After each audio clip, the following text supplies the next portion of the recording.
Blake Lively was never a name tied to controversy. Known for her poised public image and careful choice of roles, she had navigated the entertainment industry for nearly 2 decades without scandal. But when the announcement dropped that she would be starring in the film adaptation of It Ends With Us, fans were thrilled. The project, based on Colleen Hoover's best-selling novel, was eagerly anticipated, promising emotional depth, complex characters, and a story that would undoubtedly dominate the box office.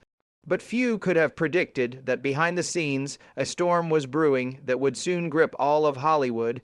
It began with whispers, anonymous crew reports alleging that something on set felt off. At first, these murmurs didn't reach the tabloids. But inside the production team, tension was high. Justin Baldoni, the actor, director who had championed the adaptation from its early stages, was seen by many as the driving creative force. He was respected, admired for his sensitive direction, and considered a progressive voice in Hollywood. He was also a co-star in the film, acting opposite Blake in several intimate, emotional scenes. But during the mid-stage of filming, rumors began circulating among insiders that something wasn't right between the two leads. According to reports later unearthed during court filings, Blake began confiding in her legal counsel months before the public even caught wind. It was alleged that she had experienced a pattern of unwanted and inappropriate conduct during production. The accusations were specific, ranging from unprofessional behavior to outright harassment during private rehearsals. At the heart of the complaint was the claim that certain boundaries she'd explicitly set were disregarded, not only ignored, but allegedly mocked in private behind her back. Lively, known for her discretion and professionalism, reportedly documented her experiences in journals, emails, and voice memos. These would later become central pieces of evidence in her legal filings. Meanwhile, Justin Baldoni vehemently denied all allegations, asserting that every interaction had been consensual and within the scope of professional preparation for the emotionally challenging roles they were portraying. As tensions escalated, lawyers were pulled in. Mediation attempts reportedly failed, and when Blake officially filed suit alleging harassment and workplace misconduct, the legal battle exploded into the public arena. Media outlets couldn't get enough. For a while, the trial seemed to overshadow even the movie itself, and then, in a shocking turn, Taylor Swift's name entered the story. Blake and Taylor's friendship was well documented, years of vacations together, Instagram birthday tributes, and even Blake directing one of Swift's music videos. But according to court documents leaked to the press, Taylor was present at several private gatherings during filming. One such event, a dinner hosted by Blake, reportedly ended in tears and confessions. Lively allegedly opened up to Swift about the harassment and even read aloud a troubling text exchange with Baldoni. This bombshell revelation made Swift a key witness. Her legal team attempted to quash the subpoena, citing privacy and lack of direct involvement, but the court ruled that her proximity to key conversations, both verbal and text-based, made her testimony relevant. Swift's scheduled deposition became one of the most anticipated moments of the trial. Security around the courthouse was doubled, and photos of Taylor arriving in a black SUV flooded the internet. Swift's sworn statement was clinical, but damning. She described Blake as visibly shaken during the conversation. She was crying. Taylor said she didn't feel safe going to work the next day. Swift also confirmed the existence of a text thread where Lively allegedly wrote, "I asked him not to touch me during rehearsal. He did anyway, said I was too in character to notice." This particular message became a point of contention, with Baldoni's lawyers arguing it was taken out of context and possibly fabricated.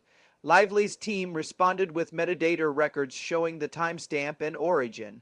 The fallout was immediate. Production on the film halted. Colleen Hoover issued a statement expressing disappointment and heartbreak. The producers tried to distance themselves from the legal firestorm while affirming support for a safe work environment. The studio, caught in the crossfire, conducted its own internal investigation but refrained from releasing the results. Meanwhile, public opinion began to split. Hashtags like #stand with Blake and #justice for Justin trended simultaneously, reflecting the deep division among fans and industry insiders alike.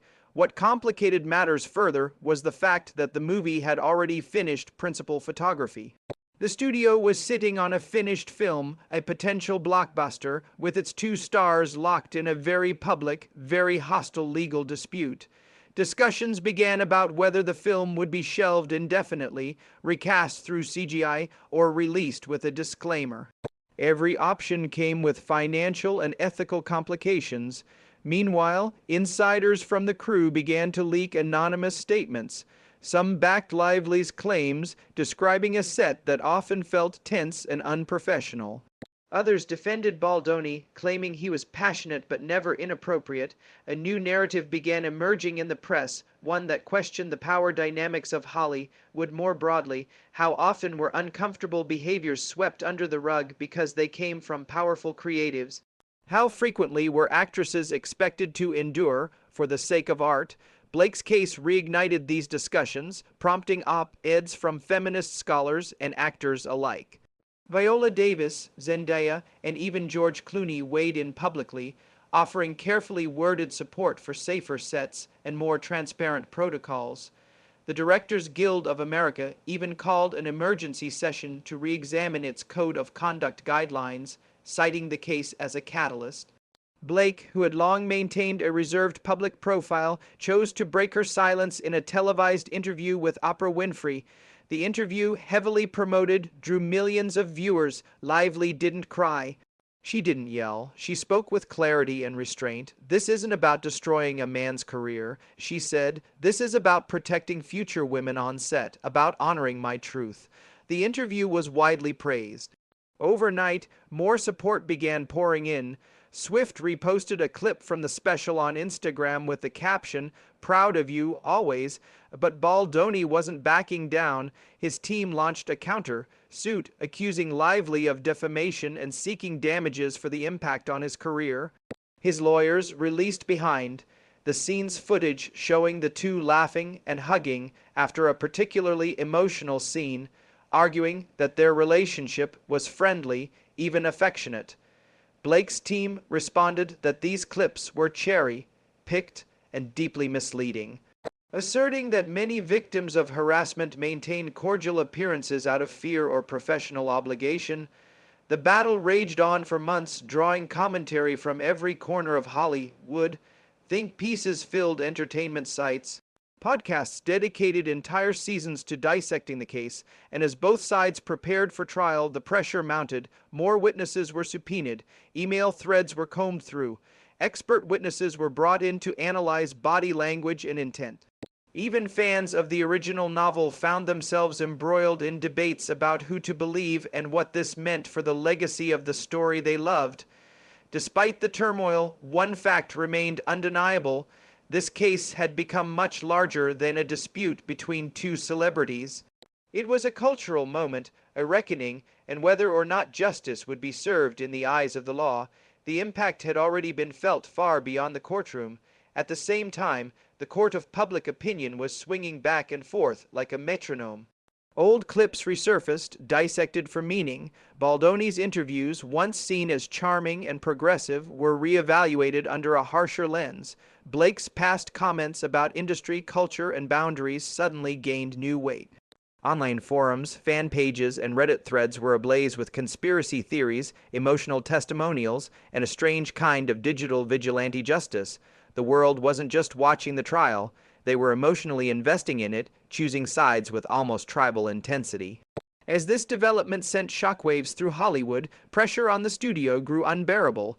Executives faced with the impossible choice of burying a multimillion-dollar production or risking a PR disaster ultimately made a bold move.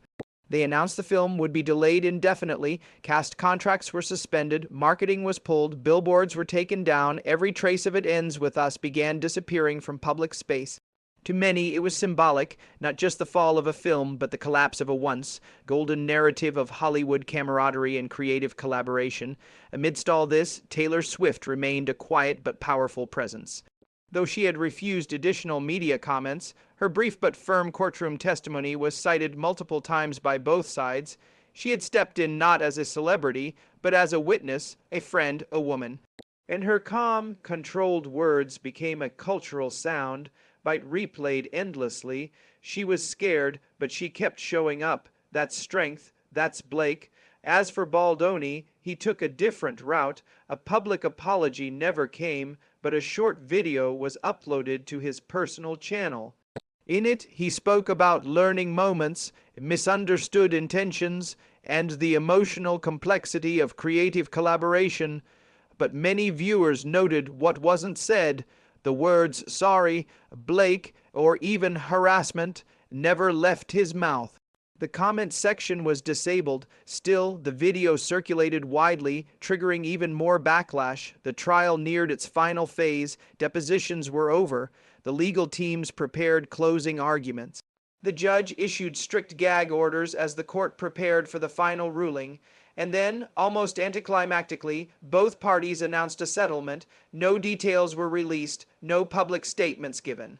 The silence was deafening, but many speculated that the terms included financial compensation, non-disclosure agreements, and an agreement to not release the film without mutual consent. Hollywood held its breath. The court case was over, but the consequences were just beginning to take root. Other actresses began coming forward with their own stories. Some spoke of incidents from a decade ago, others from recent productions. Producers scrambled to implement new training, new boundaries. Set culture began to shift, not dramatically, not overnight, but meaningfully. And somewhere in the middle of this storm, Blake Lively walked onto a small soundstage in New York for her next project. No press was allowed, no trailers or paparazzi, just a quiet return marked by respect and silence. She wore her hair pulled back, she spoke only to her crew. And when the cameras rolled, she delivered her lines with the same calm intensity she was always known for, but now with an unmistakable edge of something stronger, not bitterness, not anger, but a quiet power earned the hardest way possible. And that's where the story no longer belongs to one person, one lawsuit, or even one film. It belongs to the culture that watched, listened, learned, and slowly, finally began to understand.